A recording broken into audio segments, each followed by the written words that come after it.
लोकसभा चुनाव में दल बदलने की प्रथा वर्षों पुरानी है।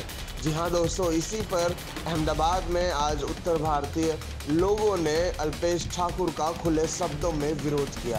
कहा अगर बीजेपी ज्वाइन किया या बीजेपी में शामिल हुआ तो खुले तौर पे अल्पेश ठाकुर का विरोध किया जाएगा। देखिए हमारी इस रिपोर्ट में। 2019 का लोकसभा चुनाव का माहौल चल रहा है पूरे भारत देश में। वहीं हम बात करेंगे आज गुजरात की। गुजरात में कई ऐसी संस्थाएं हैं। संस्थाएं मैं इसलिए कहना चाहूँगा क्योंकि सभी यानी जातिवाद के नाम पे, धर्म के नाम पर एक अलग, जैसे हर किसी का समाज की अगर बात की जाए तो कोई उत्तर भारतीय विकास मंच, कोई उत्तर भारतीय विकास परिषद, हिंदी भाषी संघ, यानी कई ऐसे संस्थाएं बनी हुई हैं जिसका उपयोग राजनीति के लिए कहीं ना कहीं किया जाता है। तो आज हम एक ऐसी जगह पर बैठे हुए हैं जहां पर हिंदी भाषियों का गढ़ कहा जाता है, हिंदी भाषियों का एक बड़ा नाम है। मेरे साथ काफ़ी लोग बैठे हुए हैं, जैसे कि आप देख सकते हैं उत्तर भारतीय विकास मंच के राष्ट्रीय अध्यक्ष वीरेंद्र सिंह ठाकुर जी हैं। काफ़ी पुराने राजनीतिज्ञ और अभी फ़िलहाल उत्तर भारतीय विकास मंच के राष्ट्रीय अध्यक्ष हैं। आइए ज़रा बात करते हैं हमारे वीरेंद्र सिंह ठाकुर जी से कि भाई क्या कहेंगे इसके बारे में। संस्थाएं किस लिए बनती हैं? संस्थाएं समाज के लिए बनती हैं, राजनीति के लिए बनती हैं, या फिर कोई और उद्देश्य होता है? ठाकुर साहब, सबसे पहले तो ऑल गुजरात न्यूज़ के अंदर आपका बहुत बहुत स्वागत है। धन्यवाद भाई साहब।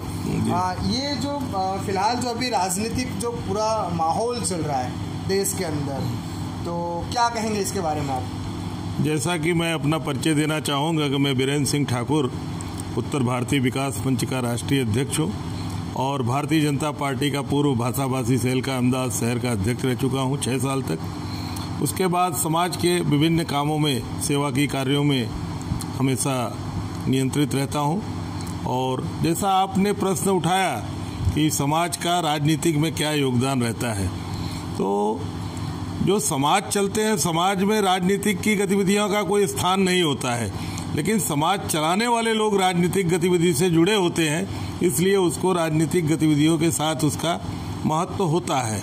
जैसे मैं भारतीय जनता पार्टी से जुड़ा हूँ, मेरे कई साथी कांग्रेस से जुड़े हुए हैं, तो वो विचारधाराएं थोड़ी अलग होती हैं, लेकिन समाज के लिए सब विचारधाराएं एक होती हैं। जब अपना पार्टी का कोई कार्य आता है तो सब अपनी अपनी पार्टी का काम करते हैं। यानी आप उत्तर भारतीय विकास मंच, जैसा कि आपने बताया कि आप बीजेपी से जुड़े हुए हैं, तो क्या आपकी पूरी संस्था बीजेपी को सपोर्ट करती है? नहीं, किसी भी कीमत पर नहीं। अल्पेश ठाकुर है क्या? एक ठाकुर सेना का, एक छोटी सेना का एक अध्यक्ष, ओबीसी का एक समाज का आने वाला एक छोटा युवा कार्यकर्ता, उससे हम इतना क्यों भयभीत हैं? हमारा उत्तर भारतीय विकास समाज जो है वो बहुत बड़ा समाज है, लेकिन हम लोग चूंकि एक दूसरे प्रांत से आए हुए हैं, यहाँ पर अपनी रोजी रोटी कमाने आए हैं, हम शांति प्रिय हैं। और अल्पेश ठाकुर को महाराष्ट्र नवनिर्माण सेना के राज ठाकरे बनना है। तो राज ठाकरे की हालत क्या हो गई वो अल्पेश ठाकुर भली भांति देख सकता है। पहले अल्पेश ठाकुर ने कांग्रेस को नाच नचाया, आज वो भारतीय जनता पार्टी में अगर आता है तो भारतीय जनता पार्टी वाले भी चैन से नहीं बैठेंगे, भारतीय जनता पार्टी को भी अपने टेरवे पे नचाएगा। लेकिन भारतीय जनता पार्टी के शीर्ष नेतृत्व जो भी करेगा वो सोच समझ के करेगा। हमारी जो मंशा है उत्तर भारतीय जो है, इस बात का विरोध करेंगे अल्पेश ठाकुर के हर कदम का। अगर वो उत्तर भारतीयों के ऊपर कोई भी जुल्म ढाता है तो हम उसका कड़ा मुकाबला करेंगे। हम उसमें कोई पार्टी नहीं देखेंगे उस समय। पत्रकार है, युवा पत्रकार हैं मनोज मौर्य, मन कुमार कवि के नाम से भी फेमस हैं अहमदाबाद पूरे गुजरात में, तो उनसे भी इस विषय में चर्चा करेंगे। आइए बात करते हैं मनोज कुमार से। मेरे हिसाब से जो माहौल बना है, मेरा मानना है कि इसमें जातिगत समीकरण बहुत बड़ा असर करेगा। हाल ही में आपने देखा होगा कि गुजरात में जो चुनाव चल रहे हैं उसके चलते बहुत सारी बातें आई, बहुत सारा उतार चढ़ाव भी आया। हाल ही में अल्पेश ठाकुर जी ने भी कांग्रेस को टाटा बाय बाय कह दिया है। इसमें संगठन से और पार्टियों से कोई लेना देना नहीं है। संगठन ये नहीं ऐलान कर सकता है कि मैं विरोध करूंगा, इसका मतलब संगठन किसी पार्टी के अधीन नहीं होना चाहिए। मैं एक उत्तर भारतीय होने के नाते मैं तो ये कहूँगा कि अभी कुछ समय पहले उत्तर भारतीयों पे जो दमन हुआ था उसमें सबसे बड़ा हाथ अल्पेश ठाकुर का था। उस समय उत्तर भारतीयों को बीजेपी सरकार ने सपोर्ट दिया था। आज क्या वजह रह रही है अल्पेश ठाकुर को ये जोड़ रहे हैं? मतलब आज उनको उत्तर भारतीयों से कुछ लेना देना नहीं है। ठाकुर सेना के आप जितने वीडियो बोलेंगे, मेरे फोन में अभी भी पड़ा है वीडियो है, पर ठाकुर सेना के फ्लैग लेके लोग विरोध कर रहे हैं, किसी हिंदी भाषी समाज के लोगों की पकौड़ियों की लारी पलटी मार रहे हैं, कहीं मतलब वार्निंग दिया जा रहा है। वो सब मतलब ये ठाकुर सेना के लोग कर रहे हैं, उसमें मुख्य भूमिका ठाकुर सेना की थी।